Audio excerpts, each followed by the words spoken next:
Call to order. Welcome to the Laramie City Council regular meeting, Tuesday, November 4th, 2025. And if you would please join us for the Pledge of Allegiance.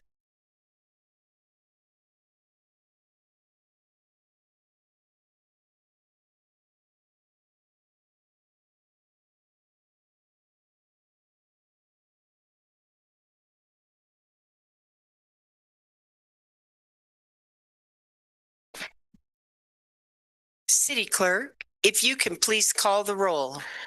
Bowling, absent. Freed. Here. Lockhart. Here. Newman. Here. O'Doherty. Here. Shumway. Here. Vigil. Here. Richardson. Here. Cumby. Here. That's 8 present and 1 absent, Your Honor. Thank you, City Clerk. Next, I would ask, is there any public comment on non-agenda items? Okay, seeing none, consideration of changes in the agenda. Is there any public request to remove a consent agenda item and place it on the regular agenda? Seeing none, Vice Mayor, if you can please set the agenda.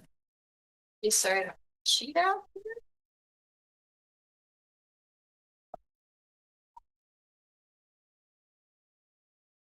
I move to set, whoops, sorry, let me see where we are here. Do I have a second? Move to set the agenda. Go ahead. Did you? Okay, yes. Do I have a second? I'll second it. I have a motion from Richardson, second by Shumway. All in favor? Aye. Aye. All opposed? That motion passes. City Clerk, public hearings. If you can please read our first public hearing, then I'll ask if there's any public comment, and then we'll move on to the second public hearing. City Clerk. Thank you, Mayor.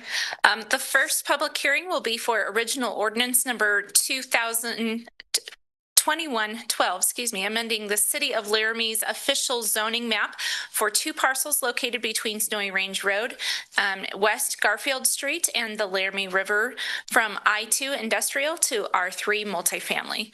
Notice is hereby given that a public hearing of the Laramie City Council will be held at 6:30 p.m. on November 4th, 2025 in the City Council Chambers, Laramie City Hall, 406 Ivinson Avenue, Laramie, Wyoming. The meeting shall be held with both an online Zoom and in-person option to take public comments on the following. Original ordinance number 2112, amending the City of Laramie's official zoning map for an area of approximately 33 acres located between Snowy Range Road, West Garfield Street, and the Laramie River from I-2 industrial to R3 multifamily. All applications, plans, and specifications relative to these matters are available for review at the City of Laramie Planning Office at 405 Grand Avenue, Laramie, Wyoming. Anyone wishing to be heard should be present at City Council Chambers or via Zoom. Thank you, Mayor. Thank you, City Clerk. Is there any public comment on this public hearing? Seeing none yes. Mr. Enzi, good evening. I appreciate you hitting the thing this time. I usually try to talk. Mayor, members of the council, I'm just here on behalf of the applicant, on behalf of the landowners, encouraging this to be rezoned from I-2 to R3, which meets both the Thrive plan and the housing needs study, and just continue to be short on housing. So it's one step forward. Thank you. Thank you. And is there, Wendy, did you wish to comment on this? And I see, Doug, did you? If someone can come forward. If you could state your full name for the record, please. My name is Wendy Chapman. I bought my house on the west side and I've lived there for 27 years. I know that today we're talking about rezoning, I think, and changing from urban industrial to urban residential. Okay. But I wanted to take this opportunity to encourage the council and the city of Laramie to appreciate the land as it is without any buildings on it. It's a drain, it's a sponge, it's a floodplain. The west side already has a problem with flooding, and I know you guys are working on drainage.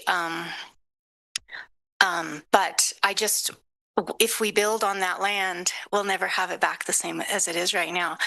I know that this is important to the owner of the land, and I hope that they and the city might consider a land swap, similar to what was done on Pilot Hill, just so that we can keep this area as it is, which I think is the most valuable for our town. Thank you. Thank you. And Doug, did you?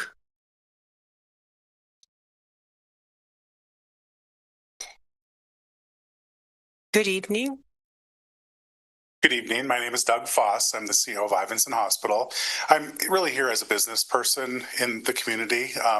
We've worked on housing as a community for the last few years, and I understand this piece of land could really serve the community well when it comes to potential future housing.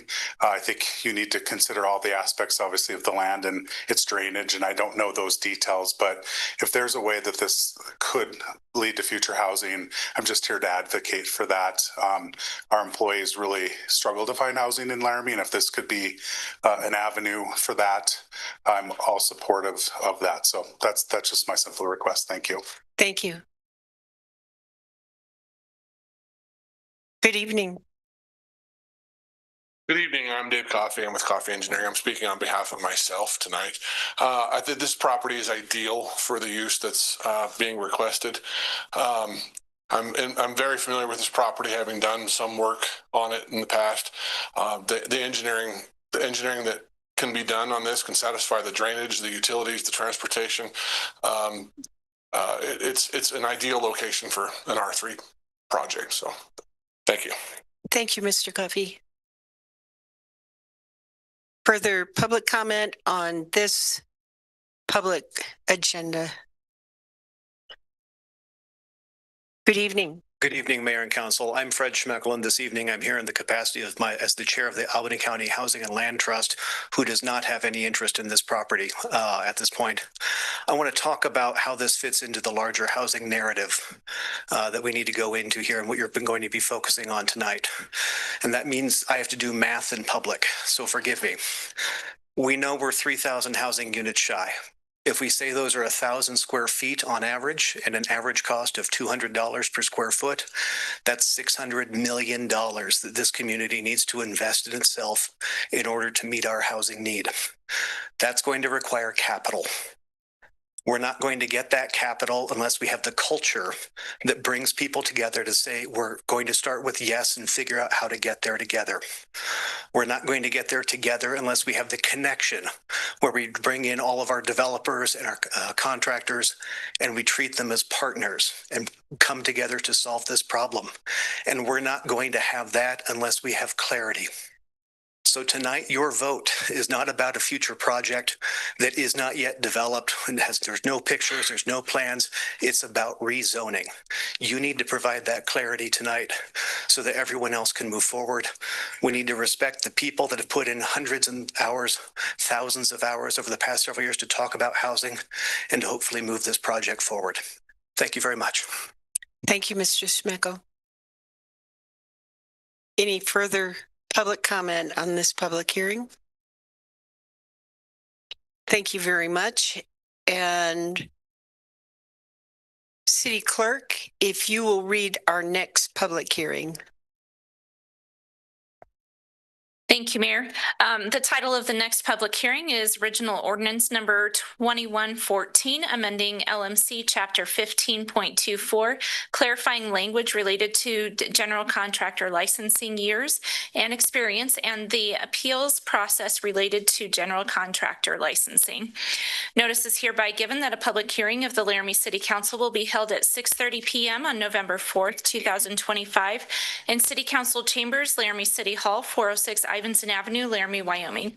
The meeting shall be held with both an online Zoom and in-person option to take public comments on the following. Original Ordinance Number 2114, amending LMC Chapter 15.24, clarifying language related to general contractor licensing years and experience, and the appeals process related to general contractor licensing. All applications, plans, and specifications relative to these matters are available for review at the City of Laramie Planning Office at 405 Grand Avenue, Laramie, Wyoming. Anyone wishing to be heard should be present or at City Council chambers or via Zoom. Thank you, Mayor. Thank you, City Clerk. Is there any public comment on this public hearing? Seeing none? Mayor. Yes. We do have a hand online from Brett Glass. Okay.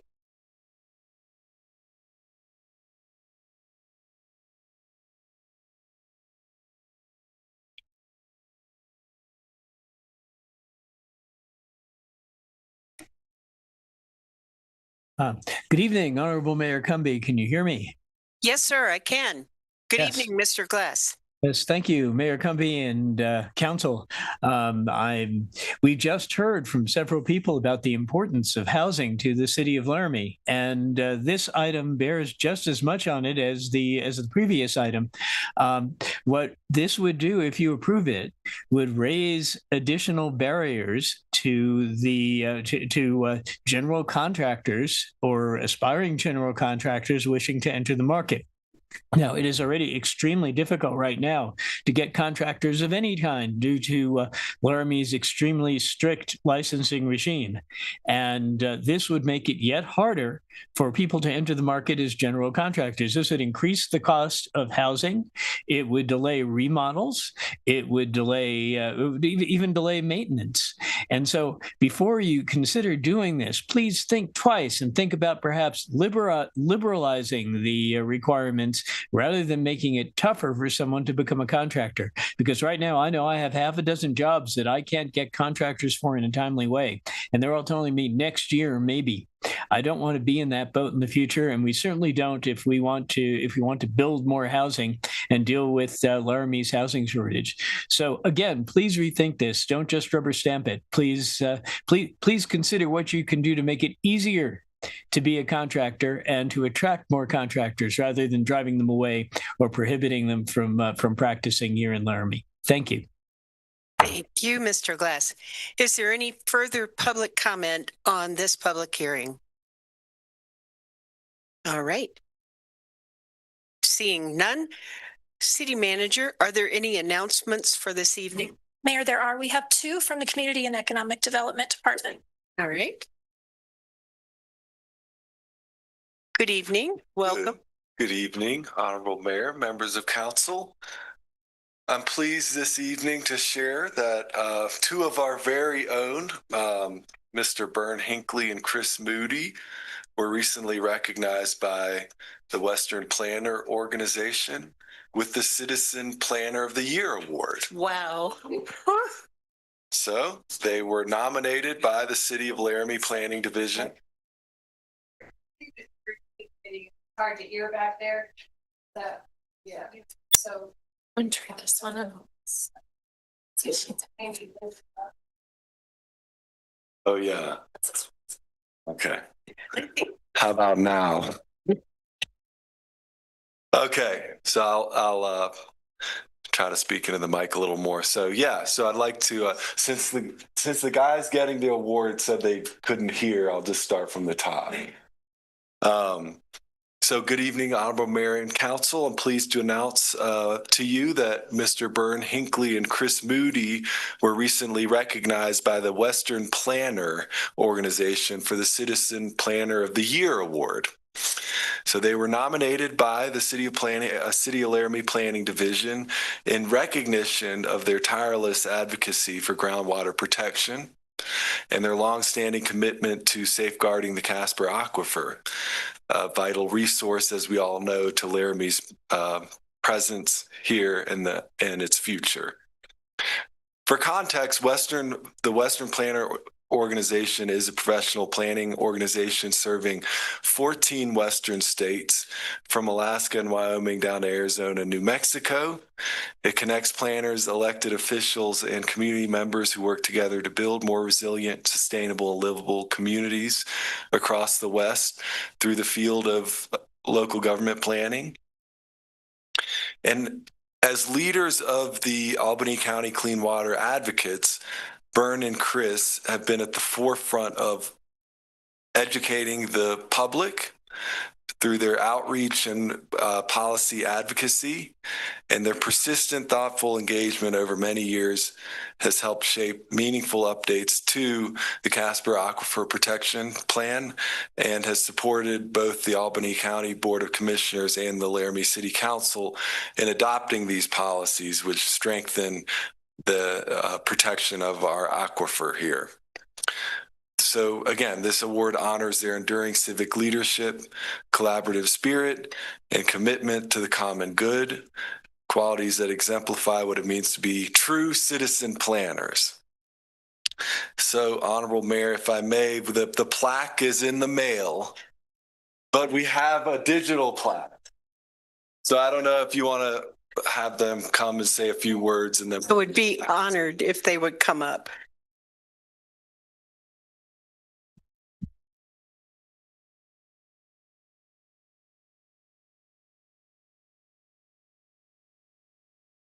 All right. I'm Bert Clem. It's thank you, Philip, for bringing this into the awareness and so forth, and totally surprised, and it's thank you for recognizing the importance of the aquifer and the people that do what they can. Well, and thank you to the council for your cooperation through this. We geologists tend to think, million years here or there, what's the big diff? Well, this has been a 30-year project. Councilor Shumway, you may remember when we got this started. It's been a long slog, and it's been a great example of the city and the county cooperating. The water doesn't know any borders, and nor should we. We're all part of the community. So I think it's a testimony to the county commissioners and to the city council over these, 30 years that we've been working on this. So thank you for representing the citizens of the community well. Well, thank you both. And since I've been on council, I've observed you really doing some heavy lifts, especially with the work that we did on the revision of the Casper Aquifer Protection Plan. And I just thank you both for your service, and you really deserve this recognition. If I could make one last point. Of course. This was a plan, and a plan is just a plan, but there is an ordinance, both on the county and the city side, that has some meat to it. And I think that the emphasis going forward to keep momentum going is education. Is really keeping it in people's frontal lobes, and getting the K through 12 kids educated up as to the resource that's in their backyard. Good point. Thank you.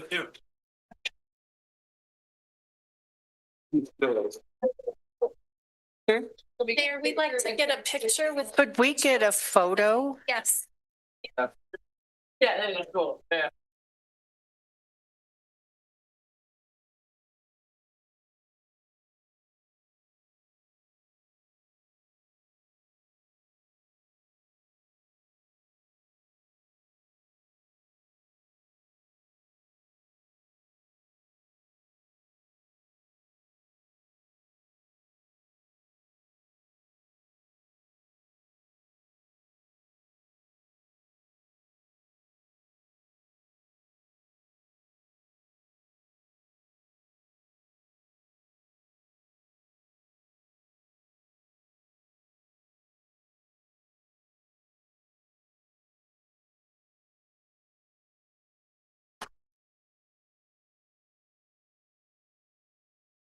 Well, that was special.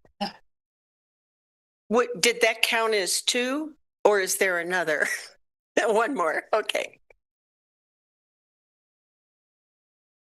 Mayor, Council, I just want to put a quick announcement out that on December 12th, the Code Administration Department, the building department for the generic term, is going to be holding its kind of second contractor meeting that it's ever had. The focus of the December 12th meeting is going to be taking a look at building codes and kind of starting to gain some of that feedback that we've talked about, I think, a couple times in I would say related items in front of council. And so that's the date we've landed on. It's going to be starting at 7 a.m. at the Municipal Operations Center, North Platte Conference Room. We'll have some coffee and probably some burritos and some snacks for available for our contractors who are willing to spend some of their morning with us. And so we've got a little bit of training that we're going to do to start off the meeting. And then the remainder of the meeting is going to be just left to have discussions about that so we can kind of take it back. And then we're going to kind of go from there to decide if we need to do like another one maybe in January to give another opportunity. We'll just see how much interest we have at that first meeting. So I know that's something of interest to you all and have asked about it. So we've landed on that date and there will be more information to come. We'll have some notices go out and some things like that. So this will not be the first and only time you hear about it. Thank you, Director Tini. And we really appreciate your outreach and engagement activities very much. All right. And that's it on announcements. Thank you. Council members, any disclosures and or conflicts of interest? All right. Seeing none, Vice Mayor, if you can approve the consent agenda, please. Thank you, Mayor. I move that the consent agenda be approved and that each specific action on the consent agenda be approved as indicated. Second. I have a motion by Richardson, a second by Vigil. City Clerk, if you can please call the roll. Bowling, absent. Reed. Yes. Newman. Yes. Shumway. Yes. Behill. Yes. O'Doherty. Yes. Lockhart. Yes. Richardson. Yes. Cumby. Yes. That's 8 yeses, 0 nos, and 1 absent, Your Honor. Thank you, City Clerk. That motion passes. Now we will move on to the regular agenda. Item 11, Councilor O'Doherty.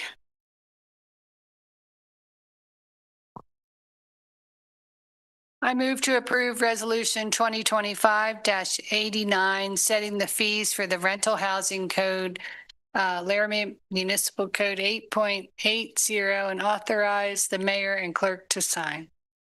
Second. I have a motion from O'Doherty, second from Richardson.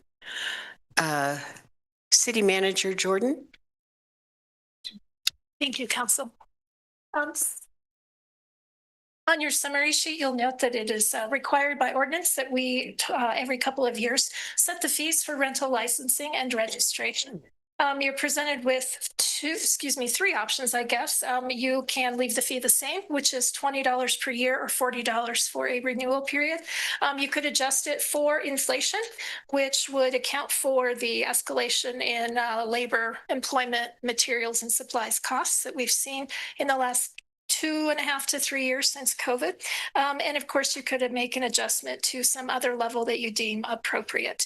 I will let you know a couple of things I was asked about the staff time investment in this program. It's noted in the cover sheet that that investment of time is fairly substantial since the inception of this program to first of all design it, get it up and running, and then to administer the day-to-day applications for rental licensing and registration that are received throughout the year. And then in addition, we have had a number of complaints, and those complaints also have to be received, looked into, investigated, and adjudicated as appropriate. So there is some investment of staff time. I was also asked about the amount of fees that have been taken in through this program. To date, that is, I believe, $152,840. You are using that to cover employee expenses for the staff time I just just articulated. And then, as you know, this year, council, you also allocated $300,000 to a loan/grant program for landlords, that is your small landlord improvement program. So I think that tracks where revenue has come in, where revenue has been expended in terms of sweat equity, time of staff, and also the new small landlord improvement project. If you have any other questions, I'm happy to answer those. Thank you, City Manager. Questions? Councilors? Vice Mayor? Thank you, Mayor. City Manager, I know at one point, and I am sorry if I'm getting this confused, but at one point, the staff person who was doing this who was doing a lot of the legwork on this was the assistant city manager. Has that been shifted to a different position? Is there room with the funds that are here to have a dedicated person to this position? And I ask that because I think the one thing that has been said to me is that that enforcement of this code, of this ordinance, thank you, is something that sometimes it feels like it's not always being followed through. And so I just would love to know the status of what that would look like. And if there were an additional $5 added to this fee, could that support something more if we don't have a dedicated person? Thank you. Great question through you, Mayor. Councilor Richardson. So at the inception of the program, when it was adopted by council, I assured you at that time that I thought we could get it off the ground out of the city manager's office with no additional staff. So myself, the city clerk, spent a lot of time along with the assistant city manager designing this program and coordinating, collaborating with other related departments like code administration, fire marshal's office, et cetera. The program to date, it has been the administrative structure for the program has been created in my office and with the city clerk. It is administered largely in the city clerk's office. So through our permitting software, we're able to receive applications through that software, and then the clerk and the deputy city clerk largely process those and collaborate with other staff as needed. But I would say the majority of that time, effort, and energy is out of that office. Then as we receive complaints, and as you know, complaints have only been a handful or so a year, but the clerk will provide those to the assistant city manager, who will then follow up with the appropriate departments as needed to look into whatever the issue may be. And from time to time, there have been special circumstances that get brought to my attention where I have been able to work with landlords to accommodate some requests in unusual situations using the administrative discretion that the city manager has within the ordinance. So that's what's been happening. Let's talk about what will happen. It has been my intention, and I've spoken with Director Tini about this many months ago, but it has been my intention, to ultimately move the administration of this program under the Community and Economic Development Department. Now, all of that being said, I'm obviously a short timer here with only a few weeks left. And so the ultimate decision for where to move the day-to-day administration, now that we've gotten the program up and the ball rolling and kind of self-replicating, will lie with your incoming permanent or interim city manager. So that would be my recommendation, to work with Community and Economic Development and to move it there. They brought on some additional administrative support in the last 18 months, 2 years, 18 months, 2 years, that I think creates a little bit of space for that department to take it over. And frankly, that was kind of the vision all along. We'll prop it up in the manager's office, and then ultimately we'll move it into a more appropriate department for long-term oversight. To your final question about the fee, I don't want to be like Mr. Schmeckel and do math in public, but I will say any adjustment to the fee that creates revenue space is going to be helpful if in fact it is the intention to hire a dedicated staff person. I will be candid though, I'm not entirely sure that a dedicated staff person just for this program is warranted at this point in time. But again, that's my short-termers perspective, and you may want to do some additional analysis with your next city manager to determine if this program really needs that. Further questions? Okay, seeing none, is there any public comment on this agenda item?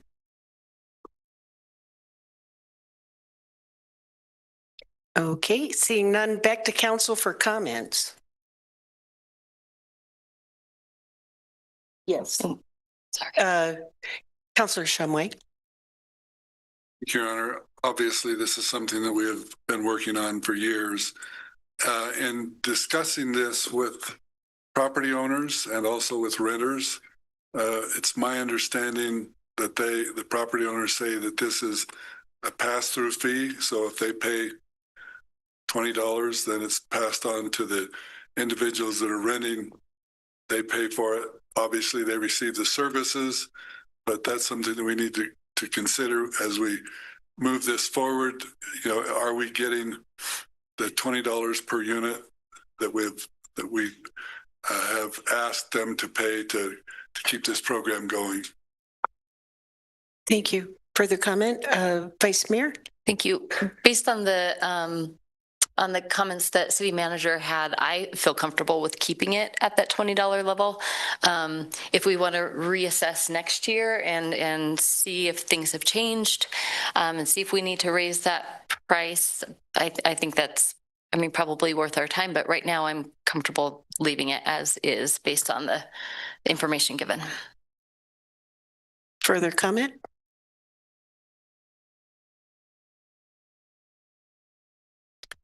Well, I just want to say I agree with you. I'm also comfortable leaving it as is. Are there any other comments or recommendations? Then, is there anything we need to do to this resolution? Because there were like 3 choices. Mayor, the cover sheet did provide you 3 options. However, the resolution is written to leave it at $20 per year or $40 for the 2-year term. Okay, very good. I appreciate that clarification. With no further comment, City Clerk, if you can please call the roll. Bowling, absent. Freed. Yes. Newman. Yes. Lockhart. Yes. O'Doherty. Yes. Vigil. Yes. Shumway. No. Richardson. Aye. Cumby. Yes. That's 7 yeses, 1 no, and 1 absent, Your Honor. Thank you, City Clerk. That motion passes. Next, item 12, Councilor Lockhart. Thank you, Mayor. I move to approve original ordinance number 2112 on second reading, establishing the R3 multifamily residential zoning district for 2 parcels of approximately 33 acres located between Snowy Range Road, West Garfield Street, and the Laramie River in accordance with findings of fact and conclusions of law. Second. I have a motion from Lockhart, second from O'Doherty. Good evening, Planner Dixon. Good evening, Honorable Mayor and City Council. As stated, this is the request to rezone those 33 acres owned by 4G Enterprises, along with the staff recommended southern adjacent parcel to the south from I-2 industrial to R3 residential. The related comprehensive plan amendment certification that was changing the future land use designation from urban commercial to urban residential was postponed to align with the 3rd reading of the zoning. And that amendment helps provide some of the policy framework for tonight's action. And then just a very brief property context for those who were not at the first meeting or reading. But historically, this site served the Union Pacific Railroad and was purchased by 4G Enterprises in 1988. Through the EPA Brownfields program, both Phase 1 and 2 environmental site assessments were completed, confirming the site is safe for reuse and suitable for development. The current I-2 zoning allows heavy industrial activities by right without a public hearing unless the site is subdivided.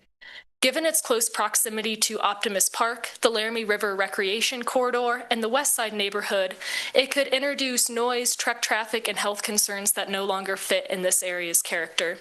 By contrast, R3 again supports that wide range of housing types from single-family townhomes to apartments. And again, rezoning does not specify what is allowed for specific development. It just sets the range of uses that could be possible on that site.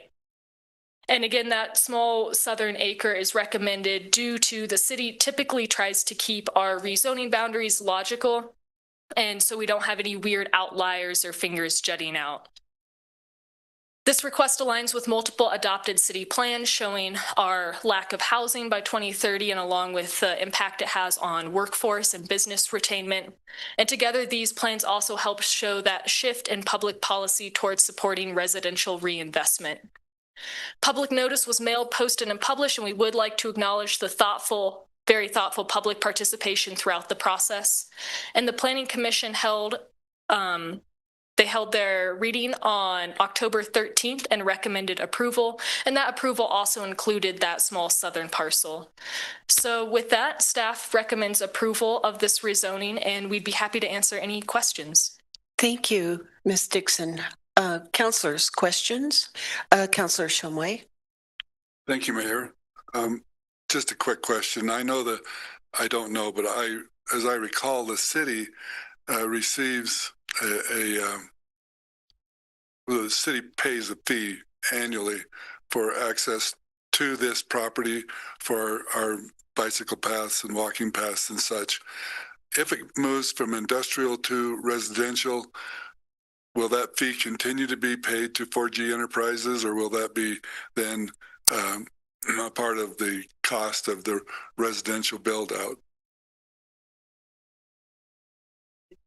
Mayor, through you, I may have to turn to Derek on that. I'm not quite sure on our specific rental agreement history with that. I believe that there is likely an easement in place for that recreation corridor. Thanks, Ms. Dixon. That lease that you're talking about, or Honorable Mayor, through you to Councilor Shumway, the lease that you're referring to is the Greenbelt lease, which is on the far west side of that property. There's no anticipated loss of that lease at this time, and it will continue to remain in place as far as we're concerned. Further questions? I'm wondering, Ms. Dixon, if you could just clarify what possible uses would fall under I-2, if you could clarify that for the public. Mayor, through you, I won't go through all of those or else we'd probably be here a while, but I definitely recommend just kind of some top ones. So we have anything from heavy manufacturing to light manufacturing, fabrication, slaughter yard, kind of the typical really heavy impact, intensive neighborhood impact uses are I-2. It is our heaviest zoning district in terms of use. Thank you. Further questions? Okay. Is there any public comment on this agenda item? Wendy? Hello. Again, my name is Wendy Chapman and I live on the west side.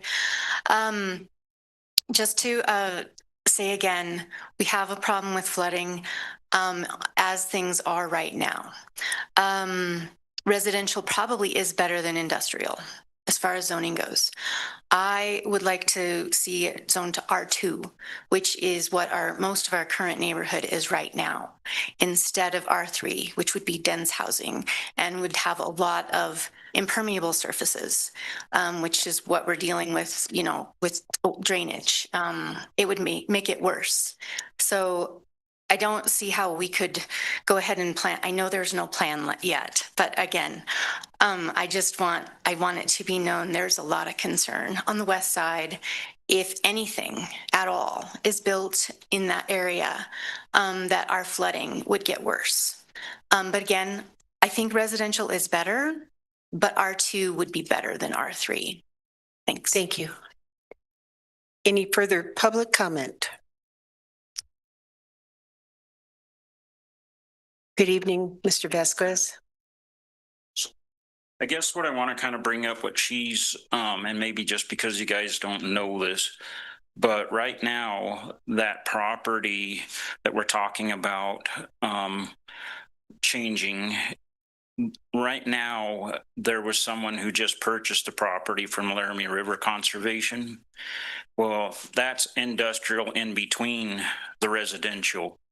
And if this turns into residential, we'll have basically what you guys are trying to get rid of in a small area there that's in between where the old property was, where the gas station and all that was before. So how is that going to work? And I don't know if you guys have visited that area now. The person that bought that has nothing but big construction. I'm talking about cat skidsters that are, and you know, that type dump trucks. He's already dumping rock over there. And planning things that are more like what you would see out where Hammaker and Hunkies are at and things like that. So I'm just bringing that to mind if you guys get a chance to go visit something like that and see it. We're not just talking about that area. How come, you know, what are we going to do about the area that's in between, which we already have heavy equipment and stuff in the neighborhood. The other thing is I want to emphasize more on what Wendy's saying, just because of living there and stuff too. Since we did the change over with the infrastructure from Bernie's to the bridge, things have changed over there dramatically with the drainage. There's definitely something that's different. I've lived there pretty much all my life. I'm 55, and when I bought the property where the old gas station was at, that never used to flood out. Now, since we changed infrastructure uphill, it floods out all the time. And so I'm just bringing it to your guys's minds that there's going to have to be some changes around the rest of the west side area as far as infrastructure goes if we do allow something like this residential area to come in there. So, which will be an expense to the community, I'm assuming. So thank you. Thank you, Mr. Vasquez. Yes. Can you just tell me Mr. Vasquez's first name for the record? Can I get your first name? John. John, Johnny. thank you. Any further public comment? Okay, back to council for comment. Councilor Freed. Yeah, thank you, Mayor. Thanks to city staff who've worked hard on this and for the public input. You know, it sounds like we need housing, and this could be a good corridor to implement that by changing this. So I think it's a good idea, but we do need to be considerate of the drainage issues that are being brought up and the concerns of that community. So I think as we move forward, those will be considerations, and I know our planning department will continue to work on that too. But I appreciate all the input from the public. Thanks. Further comment? Councilor Lockhart. Thank you, Mayor. I ditto to what Councilor Freed said. I did have the opportunity the day after the last time we spoke of this. I spoke with Mr. Doug Geis from 4G Enterprises, and he wanted to thank you all for the consideration, the input, and whatnot. So he's real appreciative of that.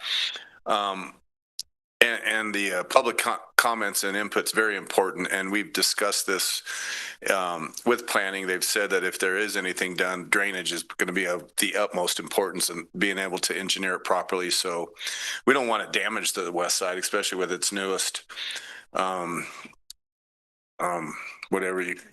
designation, as a historic community. So we just want to improve our community. So that's going to be probably at the top of the list. So thank you. Thank you. Further comments? Councilor Vigil. Thank you, Mayor. I agree with everything that's been said. The West Side holds a special place in my heart. My family grew up there, and so I definitely want to keep to the historic nature of the neighborhood. And then, I would also say too that I've heard from some folks living on the West Side who also understand our need for housing, and so it's one of those things that it's going to be one of those negotiations that we have to make. But I want to make someone who's lived on the West Side for 55 years. I want to listen to that as well. And so if there's some infrastructure or flooding issues, I'd kind of like to learn more about that as well. Thanks. Thank you. Further comment, Vice Mayor? Not to beat a dead horse, but I agree. I think this is it's great to hear that the work is going into to think about additional housing. So appreciative of that. And I think we've heard enough public comment along the way, both in planning and here, that I think I have faith that our staff and us as a body can really make sure as we're moving forward that these considerations are being thought through, and that we're not being hasty about any decisions we make, so that we do it right when we do it. Thank you. Further comments? I just, I've been concerned about this property for a while. Being zoned I-2, there's a number of potential purposes that I think would be very objectionable to the neighborhood and residents surrounding that area. A medical waste incinerator, manufacturing, lots of noise, lots of dust. I mean, it's just not compatible with residential. And I appreciate Mr. Coffey speaking tonight, from an engineering perspective, that this is manageable. And I think the city, we are committed to improving our drainage and storm system. We have made requests on the specific purpose tax, or will be, and we have plans to continue proactively moving forward. And I think that the comments are very important that have been made from our West Side residents and would be considered. And what we're talking about right now is zoning, which I think is more protective of that space for us to change that zoning rather than leave it and chance that it might go that direction. And then we work through the planning process that approves any type of proposal for development and looks at the engineering and the structure and the drainage, and all of that would have to be considered. So we're only at the very beginning, which I think is protective of the land right now, and that any further development would go through a rigorous process in order to be established. So those are my final comments. City Clerk, if you can call the roll. Vigil. Yes. Lockhart. Yes. O'Doherty. Yes. Shumway. Yes. Newman. Yes. Freed. Yes.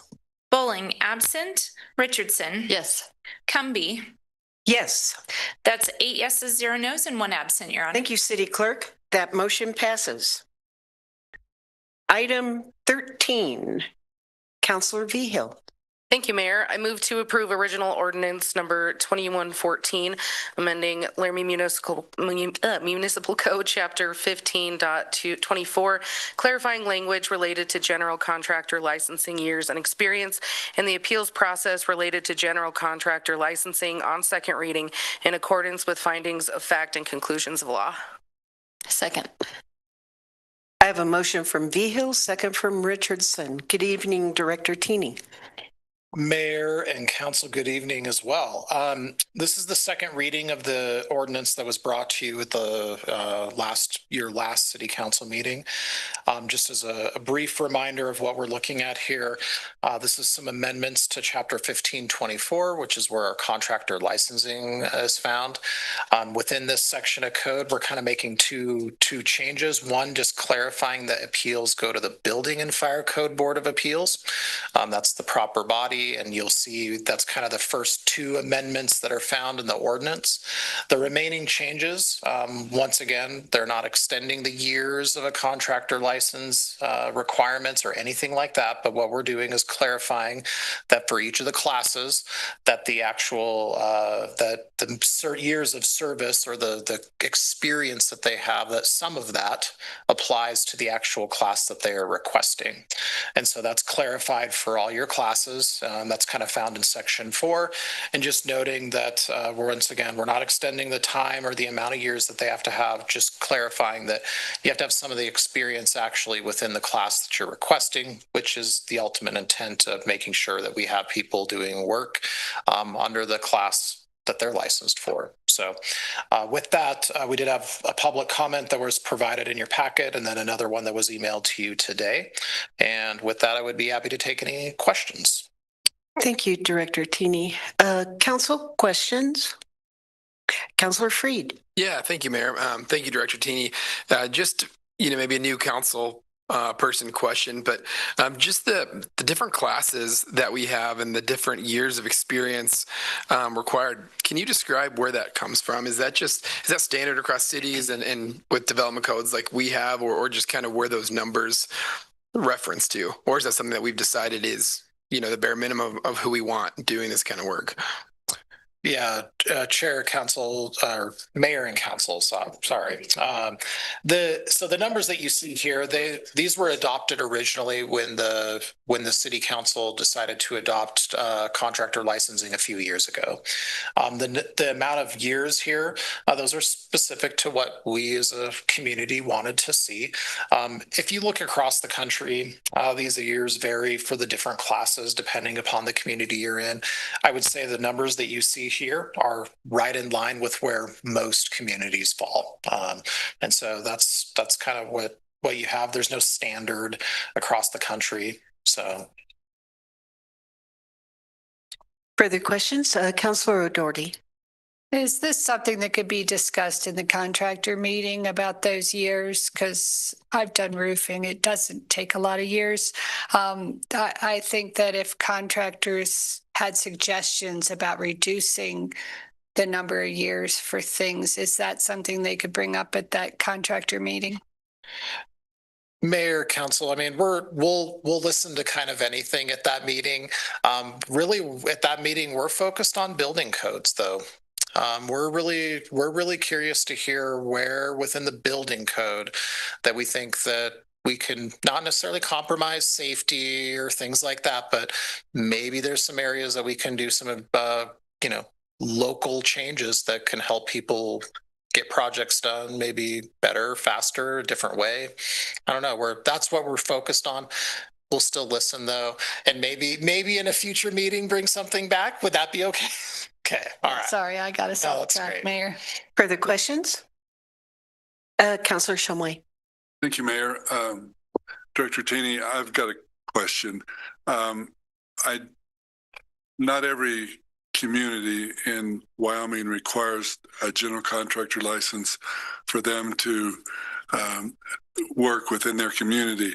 And also, I don't believe every county requires a general contractor license for work to be done within the county. My question is this: can a person from one of those communities that has general contractors without a license from the city of Laramie or from the county come in to Laramie and do general contracting work?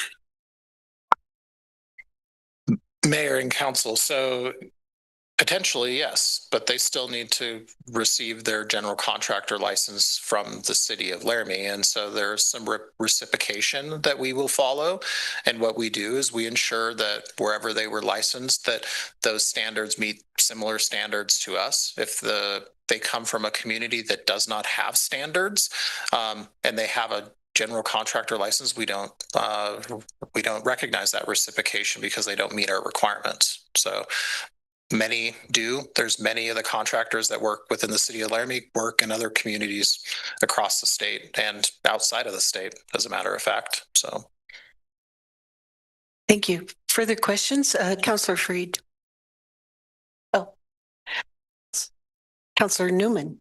We got an email saying that this pause that happened in redoing this ordinance has, what the email sounded like was a lot of pending contractor licenses because we are reviewing these. Do you happen to know how many pending contractor licenses this has stopped from getting their contractor's license? Mayor, Council, I didn't check today, but to my knowledge, none. Thank you. So, Councilor Freed. Yeah, thank you, Mayor. Thank you again, Director Tini, and appreciate you answering all of our questions.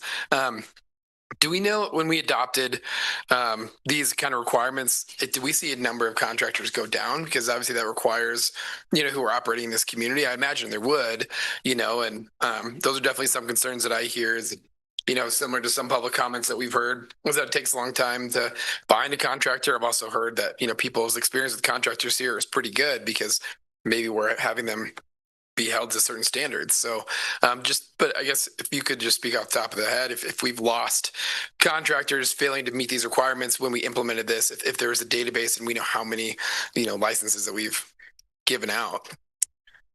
So I don't have the numbers right in front of me, but so prior to licensing general contractors, we didn't know exactly who was doing what within the community, really, to be honest. We had an idea, though, because people would come in and pull permits. So we kind of had a list of who the contractors were that were at least pulling permits.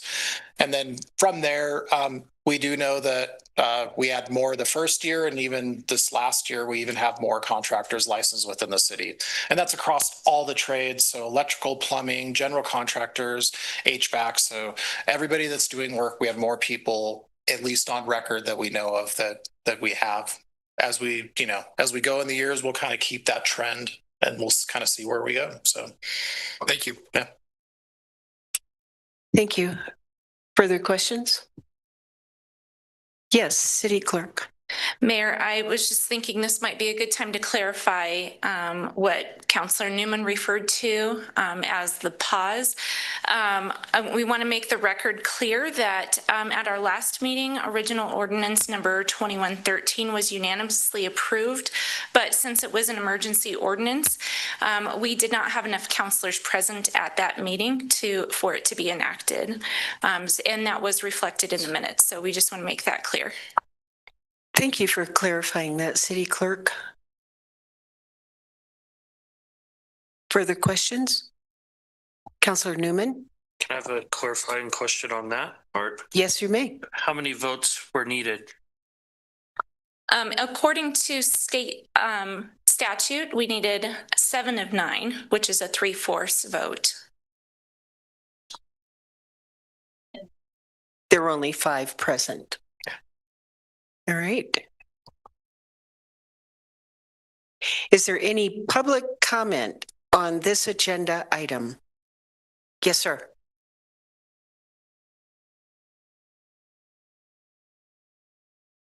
Good evening, Mr. Vasquez. Yes, Mayor and Council. Johnny Vasquez, owner of J. Vasquez Construction, and I've been a general contractor for 22 years now here in Laramie. And I will say, I heard a couple comments that kind of bothered me here, and that was when somebody says, make it easy to become a general contractor. Believe me, you guys don't want that to happen. For years, I used to watch things happen when we didn't have to have a license here in town. And here I am overseeing people like subs being HVAC, plumbers, and electricians who have to be licensed, but yet I'm their boss. And so it was very hard for me to go and say, hey, you did that right, you did that wrong. Well, I do know better because of my experience on some things, but still to not have somebody that has at least some experience and some qualifications, that's not good for the public. I think if there's anything that we need to and I think we're working on it, and that's working with the building department and the planning department. Those are our things, but the lack of general contractors in this town, I will say this, some of it also is created by, they just give up sometimes because we make things too complicated to build sometimes, some things here. As well, I'll speak for myself, but I do have a lot of people who I will spend months with developing something and getting an architect involved and stuff, only to, and I'm not, and the rules are the rules, but sometimes when things are asked to be done in this town by the building department and when mostly the planning department, they just step away and say, we can't afford to do that, Johnny. We'd love to, but we can't. And so that's what we really need to work on together is some things that are unnecessary.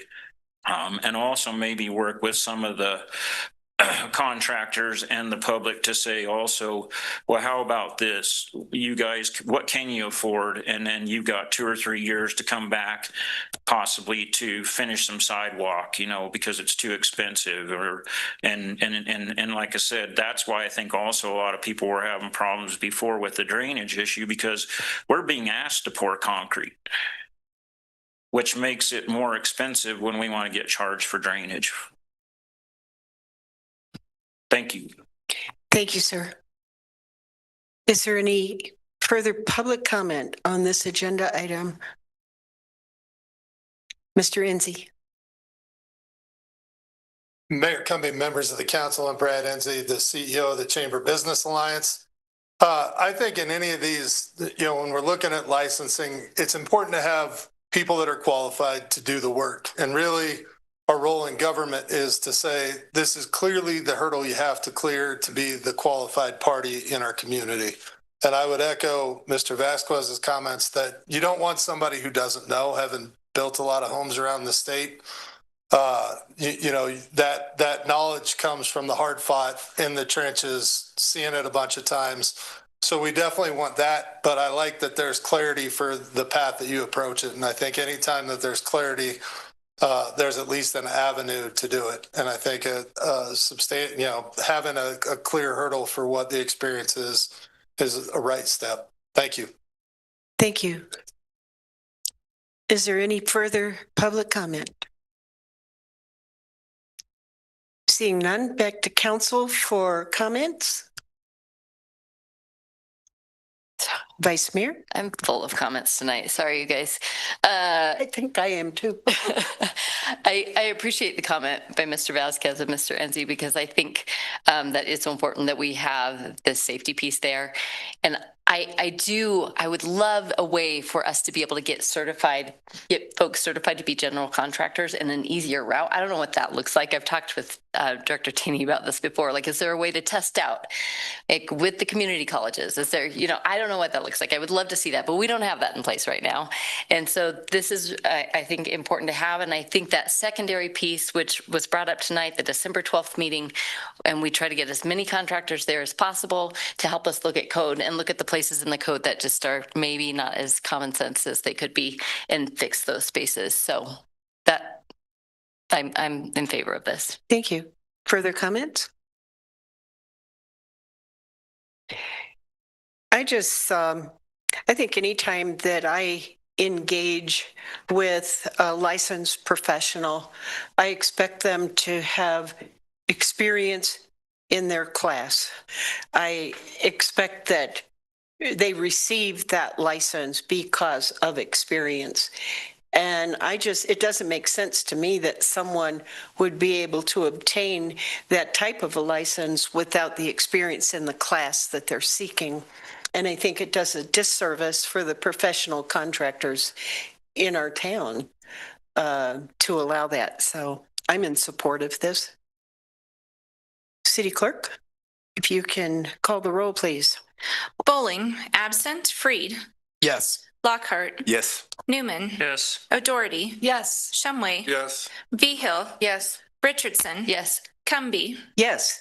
That's 8 yeses, 0 nos, and 1 absent, Your Honor. Thank you, City Clerk. That motion passes. Item 14, Vice Mayor Richardson. Thank you, Mayor. I move that the Laramie City Council approve the agreement between Ascend Novus, Inc.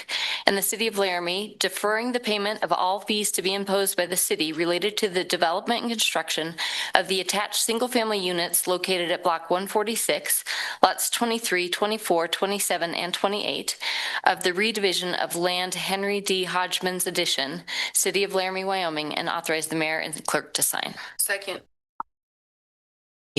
Have a motion from Richardson, second by Vigil. Good evening, Assistant City Manager. Honorable Mayor, City Council, it's a pleasure to be here in front of you tonight.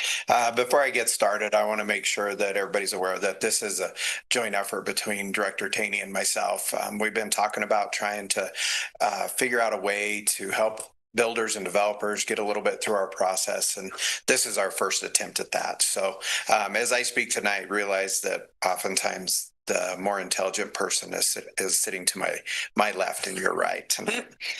What you have before you is an agreement where we're basically going to defer all fees that would be imposed by the city of Laramie to the end of the construction project.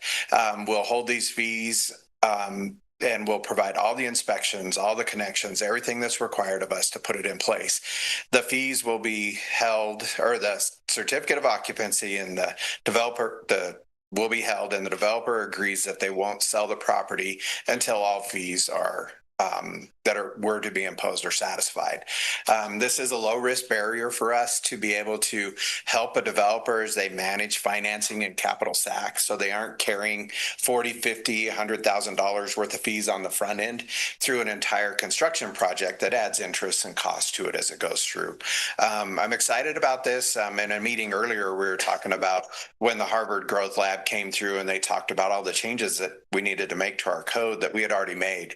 Well, this is one change that we're actually making that we're on the cutting edge of, and talking about the city of Laramie and making sure that developers and builders know that we're really working hard to bridge the gap and make sure that the barriers to building and development are satisfied in this community and provide for an easier path as we move through. So with that, I'm happy to answer any questions. I know that we've got a representative for the developer in the audience tonight, and the developer may actually be on Zoom. I haven't seen it yet, but happy to answer any questions you may have.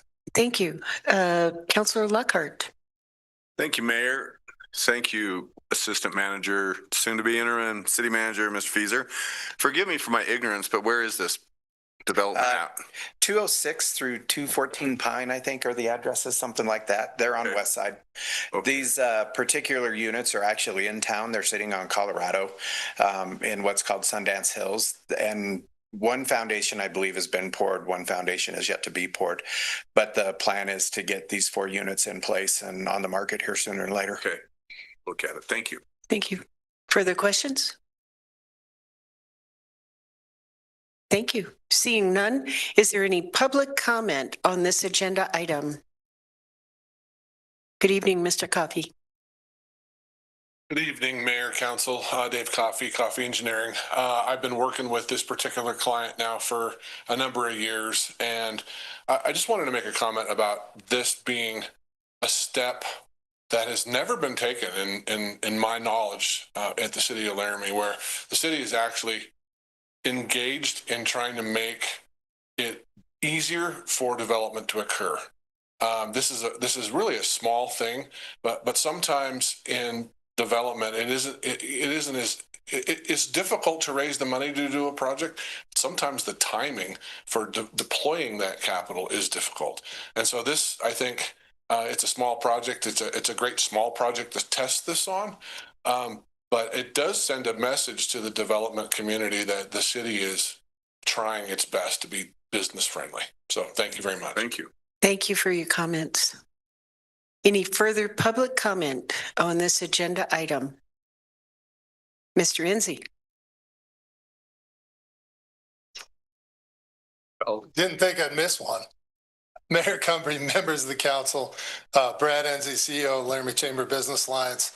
I just want to reinforce how important it is to compete, because, you know, maybe when we started saying we're short on housing 5 years, 10 years ago, maybe we were the unique community that was saying, hey, we're short on housing.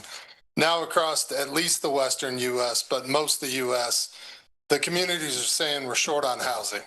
And so now it's a competition.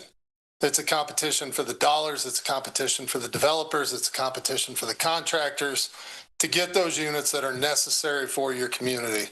It might not seem like a lot to say, you know, $5,000 or $10,000 at this, you know, at the time you're drawing your permit versus the end of it. But when you stretch that out on a 3-month or a 6-month build, and you stretch it out over a line that's open with a bank that might have 10 or 15 of those houses, and now you've got 150,000, or maybe it's bigger. Maybe you got, you know, 200,000, $500,000. Being able to defer that until right before it closes not only lowers that barrier for the developer, but it lowers, you know, hopefully that rolls through to the buyer at the end. And you're starting to talk about, you know, thousands and thousands of dollars in interest bearing that's drawn at the start of the development process versus the end. I'd highly encourage your endorsement of this. I think it's a good thing that we can try. Derek, Todd, myself, Josh from my office have sat around and kicked around any idea. And I think this is a very proactive move by Director Teeney to say, let's try it. And I think we can keep trying it to stay at the front of the competition. And really, this is the cutting edge of where we can be in this space. Thank you. Thank you. Any further public comment? Seeing none, back to council. Mayor. Oh. We do have one online from screen name 13106.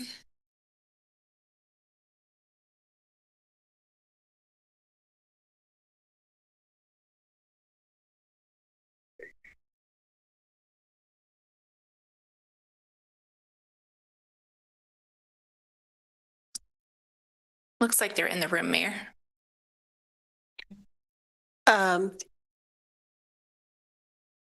Can you unmute yourself and please state your full name? Yeah, good evening, Honorable Mayor and City Council. This is also John Vasquez, not to be confused with Johnny Vasquez, who's in the room. I am the developer with Ascend Housing that you've been speaking about with Brad Enzi and Todd Fieser and Dave Coffey. And I just wanted to state that I'm very, very encouraged by all of the conversation I've heard this evening. I've gone through your general contracting process for approval, the verifications for qualified supervisor, all of those different things.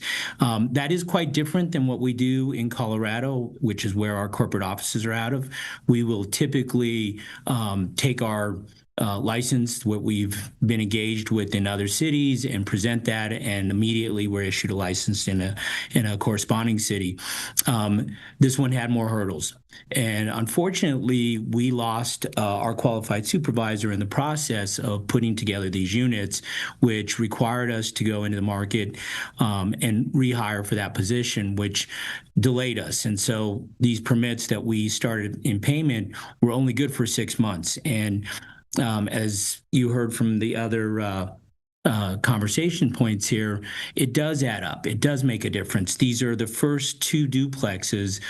Just a point of clarity of correction. We've poured both of the duplex foundations and we're ready to set those units. These are modular, and it's what our company does in order to build attainable housing for essential workers, first-time home buyers, and age-qualified 55-plus type of consumers. And so we're excited to be in Laramie. It's been a long haul. Our goal really is to get this project finished. One of the reasons for our need to actually try to help with some of the deferment of fees is that we had to go through a process which we've not had to do in the past, which is to actually have to pave the alleyway that will be used for the access to the garages. So that incurred quite a significant cost for us, $100,000+. And as a result, we are asking for that deferment. I think that it is absolutely the right statements to someone coming in from out of state to want to be in development here. Obviously, we're looking for this project to also lead us into Sundance Hill with additional units. And these are the type of things that you need to do, or we would encourage you to do, to bring out-of-town developers, general contractors with new ideas that are going to help you meet your 3,000 unit development. So I applaud all of the conversation. I thought that you had a fantastic field of individuals that are expressing the need for quality general contractors, the need to bring cutting-edge opportunities. And so I'll yield my time and just say thank you for all the conversation that was here this evening. We're looking to be more a part of your community. Thank you, sir. Thank you. Any further public comment? Seeing none, back to council for comments. Councilor Lockhart. Thank you, Mayor. I appreciate all the comments. The only tall guy that didn't speak is Mr. McIntyre. So if you'd like to come up. I just call this teamwork. Yep. You know, this is how we start the process. So we're listening, planning's listening, everybody. So we get this process started. I think we'll have the domino effect. So I appreciate it. Thank you. Further comment? Councillor Shumway.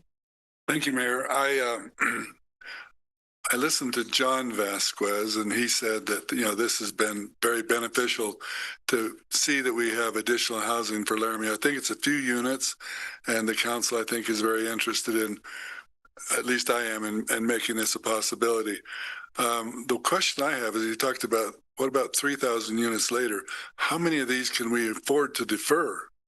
I mean, it may reach a point, if there's that many units, they're waiting to be sold, and we have thousands of houses that are built but not occupied. Can the city afford to defer all these payments year after year after year? Assistant City Manager. Honorable Mayor, through you to Councillor Shumway, we don't anticipate that there'll be thousands and thousands of units that are deferred until finished. Remember, this goes until CO, and most development happens in spurts of 10 or 20. And so there might be 10 units that are deferred, but as they come on and get sold and move through, then those fees are all going to be rectified. The city in no way, shape, or form is going to be deferring thousands and thousands of units of housing until they're done, until the end of that process. We're going to be working on these in small increments to make sure that there's no impact. Thank you. Further comment? City Clerk, if you can please call the roll. Shumway. Yes. O'Doherty. Yes. Lockhart. Yes. Freed. Yes. Bowling absent. Newman. Yes. Vigil. Yes. Richardson. Yes. Cumby. Yes. That's 8 yeses, 0 nos, and 1 absent, Your Honor. Thank you, City Clerk. That motion passes. And next, item 15, Councillor Freed. Thank you, Mayor. I move to approve change order number 2 to the professional services contract with KOA Hills Consulting for the citywide ERP implementation project in the amount of $272,500 and authorize mayor and city clerk to sign. I have a motion from Freed, second by Lockhart. Good evening, Director Wade. Good evening, Honorable Mayor and City Council members. I thought what I would do tonight in relationship to this change order is not only talk a little bit about our relationship with KOA Hills Consulting, but also just give some of our newer council members an introduction in many regards to our ERP project, which you have the privilege of coming in at the tail end of. And that is a privilege because the beginning is really not the most fun place to be in an ERP project. Just so you understand a little bit more about the dollar amount involved and the project budget and can be comfortable being asked to approve this change order. And so we signed the contract for our ERP implementation project in December of 2021. That was a contract for both the software and professional services. Contracting for professional services is a normal part of an ERP implementation. You contract for things like project management skills, subject matter expertise, and a lot of that really depends on the entities. And so some entities, like our neighbor down the street, the university, will actually hire staff just to roll out an ERP project. What the city is doing, of course, because of our size and our, let's say, less complexity, is that we are contracting for consulting services. So this is a normal practice. So the budget for this project in total is $2.39 million across all phases of the project. I did some Googling as I was getting ready for this final phase to present this change order to you to see what the normal cost of an ERP implementation was across all industries. The data I can find consistently say that it's 1 to 3% of revenue. Of course, everything is always stated in terms of revenue because you're often comparing to the private sector. In the governmental sector, a lot of the times budgets come more into play. Sometimes we do fund our budgets with cash reserves, especially for capital. And so in governments, that budget number for expenditures matters a little more when you're looking at these percentages. But I went ahead and used revenue here because that's the metric I have, is that 1 to 3% of revenue.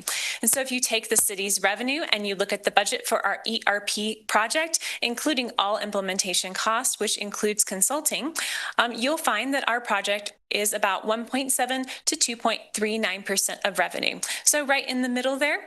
And the sources online I could find note that ERP implementations that are of larger complexity, so are broader in scope, tend to be on the higher end. And so when you consider that we are migrating not only our existing operations onto ERP, but expanding how we use ERP to do business, and you consider that we are government and we operate in a complex regulatory environment, I would say that our cost of 1.7 to 2.39% feels very reasonable to me. So there's no budget amendment required for this change order.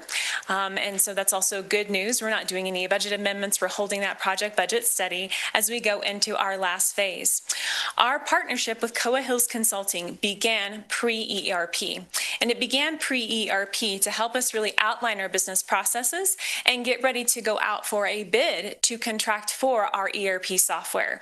And so we started working with Coa Hills Consulting right before we were in active implementation phase, and they have been with us through every phase. I am very happy with the quality of their work in general. Their project management services are fantastic.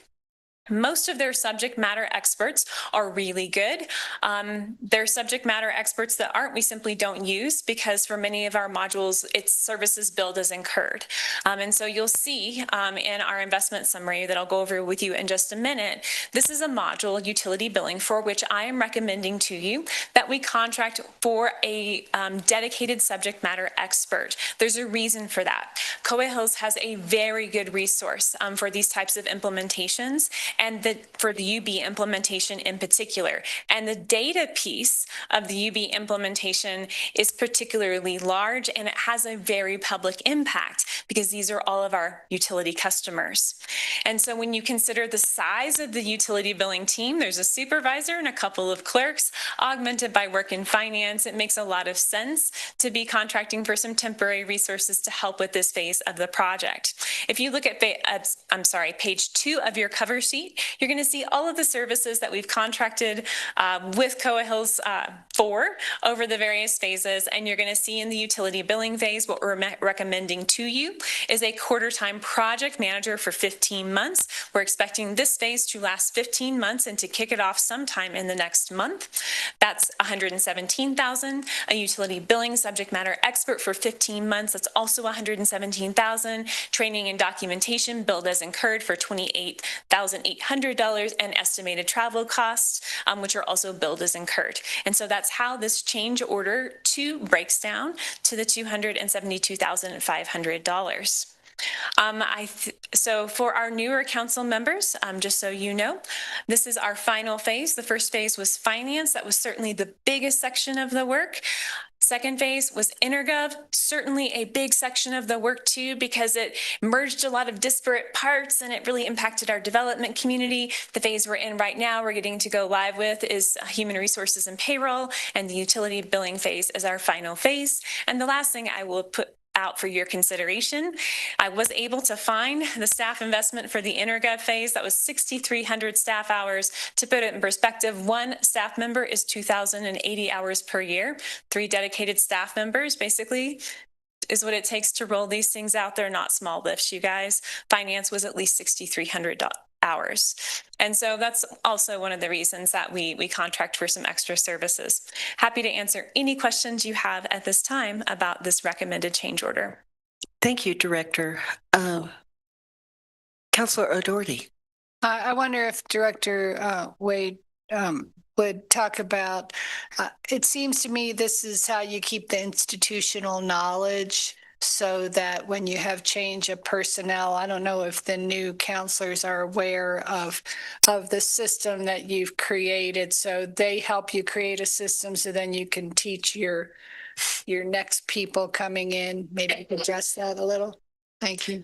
Honorable Mayor, through you to Councilmember O'Doherty, what you'll notice in the finance phase is that you'll see a learning management system license, and you'll also see some a larger than normal amount for training and development. And that was really part of our change management strategy and the rolling out of that learning management system. And so we have all these resources for every phase of our ERP project when we go live that we can reuse and incorporate into our onboarding processes. Just in the spirit of full disclosure, we're at at the point where we need to update some of those materials because they're very much going live centric. And we need to maybe repurpose those to be more for new hires. But to your point, the resources are there and the amount of effort we need to exert at this time is pretty small. Thank you. Further questions? Seeing none, is there any public comment on this agenda item? It would have to be online. Just have the newspaper online.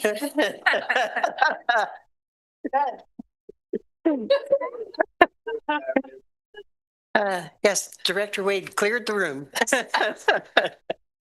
Council, back to you for comments. Yeah. Good job. Thank you. You take the impossible and help us to understand it. City Clerk, if you can call the roll, please. Freed, Yes. Newman, Yes.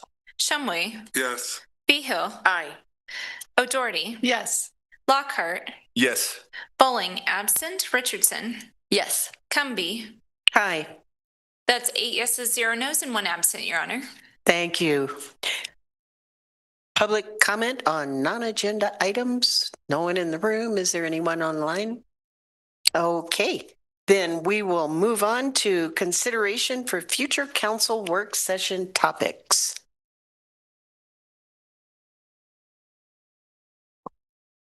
Well, I hate to suggest a work session, but I had a meeting earlier with the assistant city manager and with Director Teeny, just to kind of talk about some of our housing stuff and what's going on so that I have a better narrative when I'm out there about what's going on. And we have so much going on right now. I would love a work session that kind of summarizes that, gives us a handout where we can develop our talking points when we're attending various committees and functions and things like that. So I'm just wondering if there's any appetite. Yes, we have a second, and I had a couple of others. So it's nothing like that needs to be done immediately, but I think at some point after the first of the year, it'd be nice to just have that. Where Bragging rights. Yeah. Bragging. Yeah. All right. Seeing none other, Councillor O'Doherty, bring us home. I move to adjourn to executive session regarding litigation, Wyoming statute 16-4-405, lowercase a, Romanet 3. Second. I have a motion by O'Doherty, second by Newman. Can I do voice? All in favor? Opposed? That motion passes. We are adjourned for